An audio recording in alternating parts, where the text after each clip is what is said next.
PS9 ते नंढी चूंड जा सरकारी नतीजा पधरा। PP उम्मीदवार आगा शहबाज दुरानी मैदान मारे वियो। रिटर्निंग ऑफिसर आगा शहबाज की कामयाबी जो फार्म 47 जारी करे छॾियो। PP उम्मीदवार आगा शहबाज दुरानी 72,964 वोट खणी सोभ माणी। मुखालिफ JUI उम्मीदवार रुश्तुल्ला शाह 9,489 वोट खणी सघियो। PP जियालन पारां कामयाबी की खुशी में जश्न झुमरियूं हयूं वियूं आहिनि। ख़बर असां शेयर करूं। PS9 ते नंढी चूंड जा सरकारी नतीजा पधरा कया विया आहिनि। PP उम्मीदवार आगा शहबाज दुरानी मैदान मारे वियो। रिटर्निंग ऑफिसर आगा शहबाज की कामयाबी जो फार्म 47 जारी करे छॾियो। PP उम्मीदवार आगा शहबाज दुरानी 72,964 वोट खणी सोभ माणी। मुखालिफ JUI उम्मीदवार रुश्तुल्ला शाह 9,489 वोट खणी सघियो। PP जियालन पारां कामयाबी की खुशी में जश्न झुमरियूं हयूं वियूं आहिनि।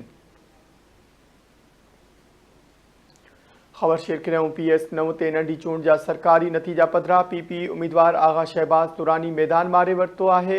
रिटर्निंग ऑफिसर आगा शहबाज की कामयाबी जो फार्म 47 जारी करे छॾियो। PP उम्मीदवार आगा शहबाज दुरानी 72,964 वोट खणी सोभ माणी। मुखालिफ JUI उम्मीदवार रुश्तुल्ला शाह 9,489 वोट खणी सघियो। PP जियालन पारां कामयाबी की खुशी में जश्न झुमरियूं हयूं वियूं आहिनि।